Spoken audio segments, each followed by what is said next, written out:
It's either the best or worst part of your memories, but we all went through it. School, whether you loved your time there or hated it, saw us growing up, coming into our own, forging futures, and making plenty of mistakes to learn from. Now take all that and add in a monster or world-ending disaster, and that's just downright cruel. Before we begin, please give this video a like, share, and subscribe to our channel. With that being said, here's our list for top 10 school-based horror films. Number 1, The Faculty, 1998. Set in a high school in the late 90s, this film is reminiscent of classic alien sci-fi thrillers like Invasion of the Body Snatchers. You've got a stacked cast featuring the likes of Elijah Wood, Josh Hartnett, Jordana Brewster, Robert Patrick, Selma Hayek, Jon Stewart, and more. Basically, the teachers, and then eventually the students, are taken over by a hive-minded alien organism, which the Queen has disguised herself in the body of a young girl named Mary Beth, played by Laura Harris. As the citizens become eerily zombified and culty, a group of teens take notice, including a drug-dealing troublemaker named Zeke, who utilizes a home-brewed stimulant that seems to be able to kill the entity. It's a fun and sometimes outrageously funny film. Definitely one of those films that almost perfectly encapsulates the time it takes place in. Number 2, Disturbing Behavior, 1998. Remember the V-Chip episode from South Park? Well, imagine that, but in a horror film.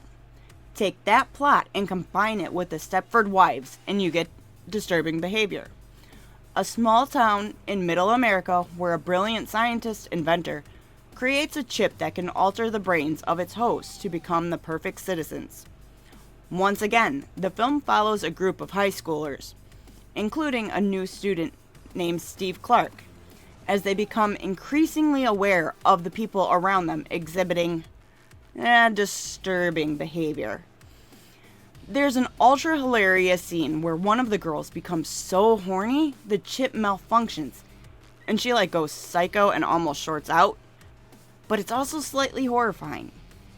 Of course, in typical teen horror films, the Scooby Gang at the center of the film figure out the plot, stop the antagonist, and set everything back to normal. Or do they? Check this one out if you've been feeling a bit paranoid about those around you who have been acting unlike themselves. Number 3, Scream, 1996. The slasher that reinvented a classic formula, Scream hit perfectly at a time when teen horror films had become stagnant and overwhelmingly predictable. From the classic opening ruse of killing the promised final girl, to the twist ending of there being two killers working in tandem, Scream also features a healthy dose of sexy co-stars getting offed in brutally creative ways. While some of the sequels dipped heavily in the quality and inventiveness, the original stands the test of time and has made Ghostface a pop cultural icon. Sadly, you can only be surprised by the twist once, but the film itself doesn't rely on that note, and is an enjoyable ride from start to finish. If you somehow haven't seen it, you can find the entire series on most streaming platforms. Perfect for a horror movie marathon. Number 4, Nightmare on Elm Street, 1984. The film that made teenagers all around the world afraid to go to sleep, Nightmare on Elm Street brought us one of the most iconic villains of all time, Freddy Krueger. He does get a little ridiculous in the later sequels, really hamming it up by the time Freddy's Dead rolls around, but it works so well with the context of the series, as he truly enjoys tormenting the poor souls of Springwood. The practical effects on display are grotesque and creative, and his razor-fingered gloves are instantly recognizable, even from people who haven't actually seen the films, much like a machete conjures up the image of Jason Voorhees, or a chainsaw for Leatherface. If you find yourself unable to sleep, press play on this gem, and at least you'll have a reason to stay awake. Number 5. Urban Legend, 1998. Unlike most of the others on this list, this film takes place at a college campus instead of a high school.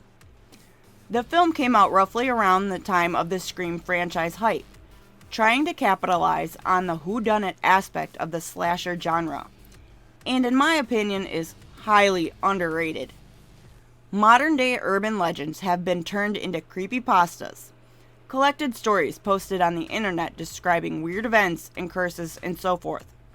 Some even ended up in real-life tragedies like the story behind Slender Man. The way the film uses these kinds of superstitious cautionary tales to commit gruesome murders is actually quite genius, and sadly, one that hasn't been capitalized on in subsequent sequels or other horror films. Number 6. Fright Night, 1985. Kind of like Rear Window meets Dracula. What would you do if you found out your new next-door neighbor is hiding a dark secret? That he's an immortal vampire and he's here to feast on your fellow townfolk? This is the question that badgers the hormone-addled teenage mind of our protagonist, Charlie. Not only is Jerry the vampire putting moves on his mom, but several of his friends have gone missing, and his girlfriend also has a crush on him. Charlie even contacts his own version of Van Helsing in the form of Peter Vincent, a TV show host for Weekly Monster Hour. While the remake is genuinely well done, the original will always have a soft spot in my heart, and that's mostly due to the quirky humor and the pretty fantastic practical special effects. Number 7. The Loved Ones, 2009. Be careful who you turn down when it comes to being invited to the prom. Brent, a guilt-ridden emo teenager who accidentally killed his own father in a car accident, says no to Lola when she asks him to take her to the prom, mainly because he has a girlfriend already, named Holly. On the night of the prom, Brent is knocked out and kidnapped by Lola and her father, and then the real horror begins. Injected with bleach so he can't scream, feet pinned to the floor with knives, the torture just continues to escalate over the next 90 minutes until a final climactic finale. Brutal kills and disturbing all around. This is the perfect flick to check out before heading to your next dance. Number 8. Carrie, 1976. Speaking of prom, no movie's ending is more iconic than that of Carrie, humiliated, fed up, and unleashing all of her supernatural strength to exact revenge on anyone and everyone in her way.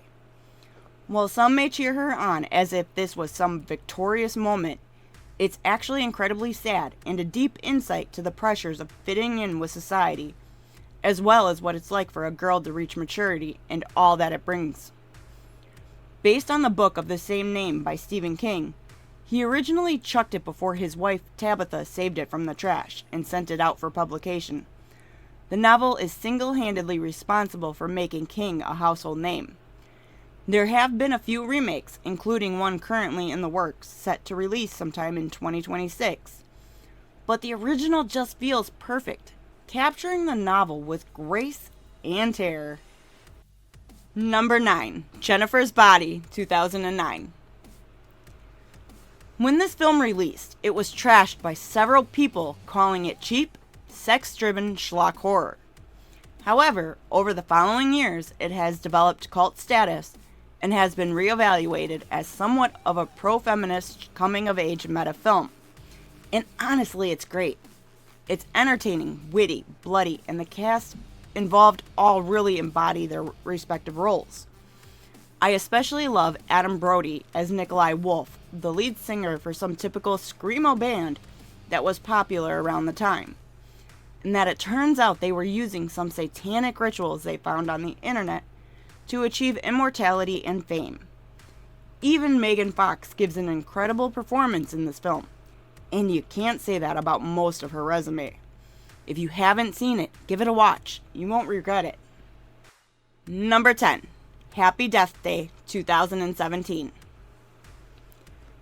Tree, a stereotypical sorority girl with all the cliched bells and whistles, such as bratty personality, heavy party life, sexual escapades, and I'm not here to learn attitude, wakes up one morning in the dorm room of Carter, one of her classmates. It's her birthday today, and there's a big party happening later tonight. So she gets her shit together, gets fitted, and goes out for the night. However, her fun is cut short when a killer wearing a baby-face mask, the school's mascot, carves her up like a jack-o'-lantern. Suddenly, it's the morning again. She's in Carter's bed again, and the day has completely reset. Anyone who's seen films like Groundhog Day already know where this is going. With several hijinks and shenanigans taking up majority of the runtime, as Tree tries to figure out who keeps killing her. She also grows really close with Carter, falling for him, and it's kind of sweet. It changes her, forcing her to grow into an actual adult. There was a sequel, Happy Death Day to You, where there is a new but similar time loop happens again. But the first one still has the best surprises and most heart. Thanks for checking out the video. What's your worst school nightmare? Let us know in the comments below. If you've enjoyed the video, please like, share, and subscribe to our channel. Don't forget to hit that bell icon to stay up to date with our latest releases. You can reach out to us on Twitter or X at StudiosFat, or chat with us on Discord, linked below. I've been your host, Jamie. School's out for the summer.